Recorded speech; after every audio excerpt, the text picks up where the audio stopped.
Buenas tardes, buenos días o buenas noches, dependiendo de la hora que mire el video, profesor. Mi nombre es Daniel Valdés y yo le vengo a exponer un problema propuesto por el profesor Lucio de la asignatura Mecánica Clásica 2, el cual primero lo que voy a hacer en todo el transcurso del video es primero desarrollar un poco de teoría, teoría expuesta un poco en clase, y luego de esa teoría resolver el problema de forma muy sencilla porque es un problema que es sencillo. Entonces voy a dar la siguiente diapositiva. Como dije, un poco de teoría primero. Ok, voy a explicar un poco de qué es la notación simétrica y su importancia. Esta notación es muy útil para simplificar fórmulas y demostraciones que son muy engorrosas, básicamente. Lo que vamos a definir son dos matrices de 2 por n elementos, donde primero sus elementos van a ser coordenadas generalizadas, una parte de sus elementos, y la otra parte de sus elementos van a ser momentos generalizados, momentos conjugados. En otras palabras, las primeras componentes son las coordenadas generalizadas y las otras componentes son los momentos generalizados. De manera análoga que la derivada parcial con respecto al hamiltoniano, respecto a la coordenada generalizada, es una matriz columna, donde tendríamos la derivada del hamiltoniano con respecto al q sub i, que básicamente esto sería una mitad del vector, y la derivada del hamiltoniano con respecto a p sub i sería otra mitad del vector.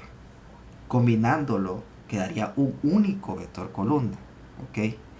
Y eso simplifica mucho los cálculos, porque recordemos, si no se entiende un poco de lo que estoy diciendo, z representaría q sub n p sub n, para hacer un poco más corta.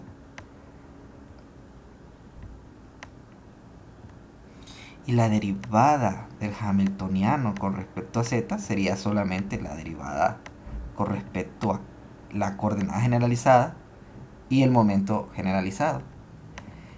Entonces, eso nos simplifica mucho la situación. Entonces, ahora vamos a definir la matriz J, que esta es la matriz jacobiana, que es una matriz de 2 por n por 2 por n, definida de esta forma que está aquí.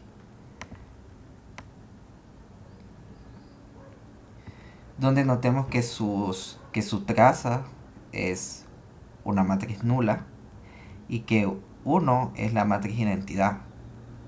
Esto se puede representar como menos la matriz identidad, donde para las ecuaciones de Hamilton se pueden expresar de forma compacta de la siguiente forma: z punto igual al jacobiano, la derivada parcial del hamiltoniano con respecto de z. Y esta es la famosa forma de las formas simétricas de las ecuaciones de Hamilton para representar sistemas de forma compacta. Vamos a hablar un poco de las propiedades ahora.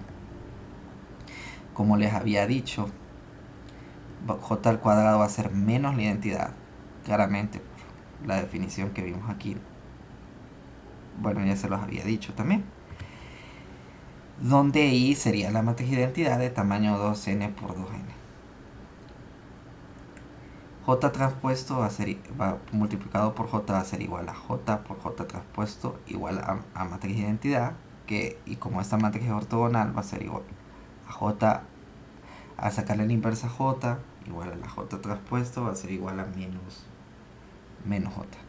La matriz es ortogonal. Y la condición que es muy importante, que el determinante sea igual a 1, para que esto no sea invertible en el espacio-fase y podamos representar una transformación canónica en el espacio-fase. ¿Okay? Continúo. Otro teorema muy importante. La matriz es canónica si y solo si la matriz jacobiana satisface la siguiente condición: que la matriz M transpuesta por J la matriz M sea igual a J. Es muy necesario. Y esta condición es la condición simplética, para decir que una transformación es llamada simplética. Y este concepto, solo por como dato, fue más acuñado por los matemáticos que por los físicos. ¿Ok? Sigamos. Ahora sí vamos a explicar un poco del problema y le vamos a dar contexto físico a lo que acabamos de explicar. Nos dice el problema: encontrar los valores de alfa y beta para los cuales esta función de aquí y esta función de aquí representen una transformación canónica. Sería básicamente el enunciado. Le vamos a dar solución. Bueno, como lo venía explicando anteriormente, para que una transformación sea considerada canónica, es necesario demostrar de que el determinante de la matriz M es igual a 1 para que no sea invertible en el espacio-fase. Por lo tanto, la matriz M debe satisfacer esta condición de derivadas parciales, que sería la derivada parcial con respecto de Q mayúscula con respecto a Q minúscula, Q mayúscula con respecto a P mayúscula con respecto de Q y P mayúscula con respecto de P. Entonces vamos a partir derivando cada una de las componentes de la matriz M. Luego la representamos en la matriz M y resolvemos el determinante. ¿Ok? Entonces vamos a tener la función Q. Voy a regresar a la función Q, que sería Q a la alfa coseno de beta por P. En este caso derivo con respecto de Q minúscula, entonces el coseno va a quedar intacto. Solo bajaría el exponente, alfa, Q a la alfa menos 1 coseno de beta por P. Básicamente eso. Ahora, la derivada parcial de Q con respecto de P. Volvemos a la función. Q era Q a la alfa coseno de beta por P. Ahora el exponente se va a quedar intacto, nada más que con un signo menos por la derivada del coseno, que es menos el seno. Entonces se va a quedar menos Q a la alfa beta por la derivada interna seno de beta por P. Ahora, luego, la derivada parcial de P, ponemos a P, que sería Q a la alfa seno de beta por P. Exactamente el mismo procedimiento, lo que baja sería el alfa y se resta menos 1 al exponente. Sería alfa Q a la alfa menos 1 seno de beta por P. Ahora la derivada parcial de P con respecto a de P. En este caso quedaría exactamente casi lo mismo que el anterior, nada más que con un coseno y sin el signo menos. Quedaría Q a la alfa beta coseno de beta por P. Nada más eso. Luego, sustituyendo las derivadas parciales, nos quedaría alfa Q al alfa menos 1 coseno de beta por P, lo que acabo de repetir. ¿Okay? Entonces, para simplificar los cálculos, y como es recomendable usar matemática, entonces yo definí la matriz M en matemática para sacarle el determinante. Y así resolver un poco, mucho más sencillo, estos cálculos que son un poco engorrosos. Entonces definí la matriz M, ¿no? Que definir primero los vectores columna y vector columna. Y aquí están, miren. Cheque. Luego de definir la matriz M, nada más solo con el comando de ET que existe en matemáticas, le pongo de ET M entre corchetes, que eso es muy importante. Y ya nos arroja el resultado, que es este de aquí. Donde si ustedes notan, esto va a ser 1, porque es la identidad pitagórica. Entonces solo quedaría Q a la 2 alfa menos 1, que se mira un poco más elegante, alfa por beta, factor común. Es lo mismo lo que está en el lado derecho. Entonces, lo que vamos a resolver es esto de aquí. Alfa, alfa beta, Q a la 2 alfa menos 1 igual a 1. Luego, ¿por qué el 2 alfa tiene que ser igualado a 0? Porque recordemos de lo que hemos explicado en toda la presentación. El determinante de la matriz que le acabamos de sacar las derivadas parciales debe ser igualado a 1.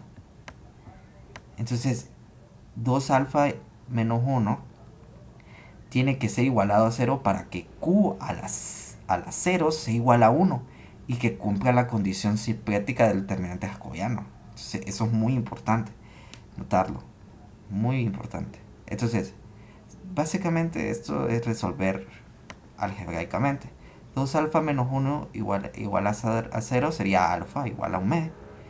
Y como tenía alfa por beta igual a 1, nada más, como ya conozco alfa, resuelvo para beta. Entonces, beta quedaría de la siguiente forma. 1 sobre un medio. Y esto ya sabemos que es igual a 2, ¿cierto? Entonces, ahí están las dos constantes que nos pedían. Alfa tiene que ser igual a un medio y beta tiene que ser igual a 2 para que cumplan, que representen una transformación canónica y que tengan una representación en el espacio fase. Alfa tiene que ser igual a un medio y beta tiene que ser igual a 2. Es muy importante lo de que el Q a la 0 sea igual a 1, porque si no no estaría cumpliendo la condición del determinante jacobiano. Y esa sería la solución al problema. Como referencia principal utilicé para el contexto teórico el libro de Nivaldo de mecánica analítica. Muchísimas gracias.